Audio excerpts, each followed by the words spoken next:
खबर आजमगढ़ से। अखिलेश यादव के लगातार भाजपा पर कानून व्यवस्था के साथ तमाम मुद्दों पर हमले पर आजमगढ़ पहुंचे प्रभारी मंत्री व सूबे के कैबिनेट मंत्री अनिल राजभर ने पलटवार किया है। उन्होंने कहा कि कानून व्यवस्था पर अखिलेश यादव और समाजवादी पार्टी अगर सवाल उठा रही है तो इससे बड़ा दुर्भाग्य क्या हो सकता है। भारतीय जनता पार्टी को इन तथाकथित समाजवादियों से सीखने की जरूरत नहीं है। वहीं उन्होंने अखिलेश यादव पर हमले जारी रखा। प्रभारी मंत्री अनिल राजभर आजमगढ़ के नेहरू हॉल सभागार में प्रधानमंत्री नरेंद्र मोदी के जन्म दिवस को लेकर पार्टी के सेवा पखवाड़ा के क्रम में आयोजित मंडल स्तरीय गोष्ठी में भाग लेने आए थे। उन्होंने कहा कि पार्टी व आम लोग सेवा पखवाड़ा में उत्साह के साथ भाग ले रहे हैं।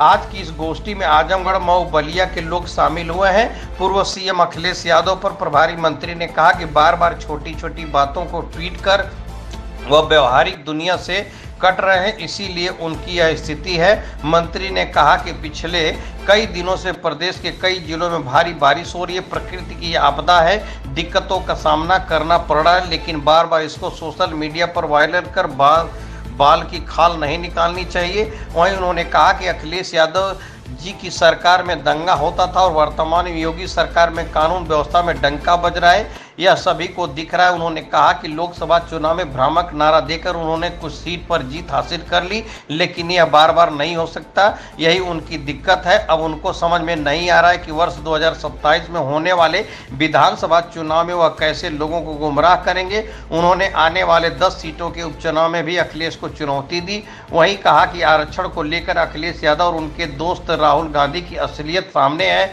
दलित व पिछड़ा वर्ग देख रहा है, अब उनकी बात में कोई नहीं आएगा। अमेरिका में अखिलेश के दोस्त राहुल गांधी की दिल की बात जबान पर आ गई। आरक्षण को लेकर उन्होंने जो कहा वह सबके सामने है। जनता भी देख रही है कि वर्तमान सरकार में कहीं कोई संविधान पर किसी प्रकार की आंच नहीं है, बल्कि सम्मान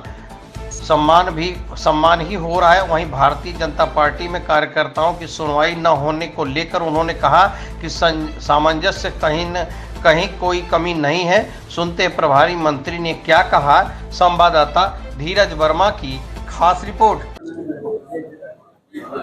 क्या आप सब लोग अवगत हैं इसलिए कि कई वर्षों से माननीय प्रधानमंत्री जी के जन्म दिवस को हम लोग सेवा पखवाड़ा के तौर पर मनाते हैं। इस बार भी पूरे देश के अंदर भारतीय जनता पार्टी, जिसमें आम जनता भी शामिल है, माननीय प्रधानमंत्री जी के जन्म दिवस को बड़े ही उत्साह के साथ समाज की सेवा में हम सब लोग अपने आप को समर्पित कर रहे हैं। आज उसी क्रम में आज का भी कार्यक्रम यहाँ आजमगढ़ में संपन्न हो रहा है।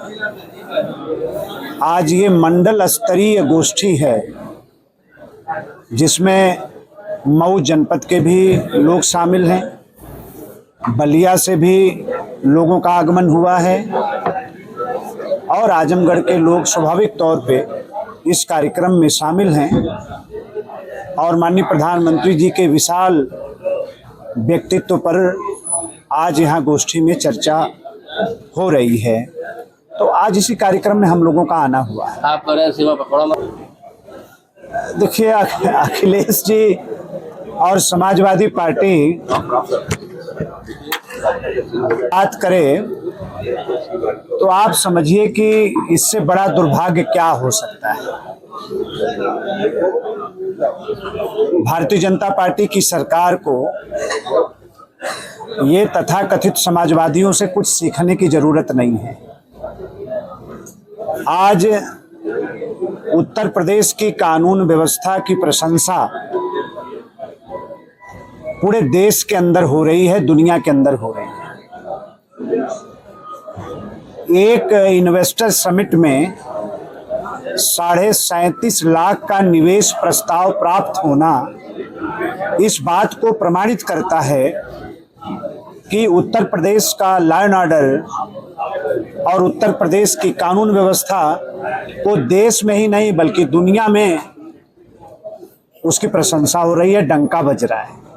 तो अखिलेश यादव जी की सरकार में तो दंगा होता था।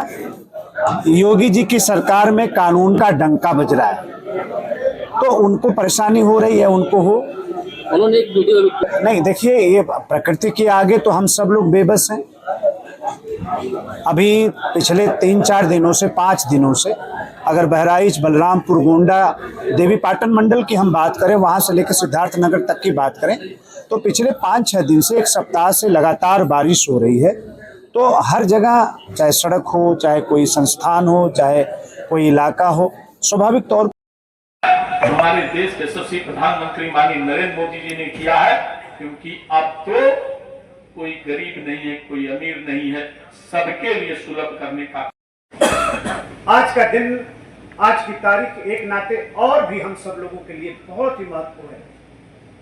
आज ही के दिन शहीद आजम भगत सिंह ने भी इस धरती पर अवतरण लिया था। हमारे युवा साथी यहां बैठे हैं। अगर हिंदुस्तान के अंदर गरीब परिवार रह जाएगा तो क्या भारत विकसित राष्ट्र बन सकता है? हमारा एक भी किसान लाचार रह जाएगा तो क्या हम भारत को आत्मनिर्भर कह सकते हैं? नहीं कह सकते। तो इतना बड़ा विजन जो है, नरेंद्र पटेल जी, अपने जिला उपाध्यक्ष जी, ब्रिजेश यादव जी, जो भी उपाध्यक्ष बंधु हैं यहाँ पर आए। पूर्व चेयरमैन अपने जयप्रकाश पांडे जी हैं। आपसे भी आग्रह है कि हमें मुख्य अतिथि जी को पुष्प गुच्छ देकर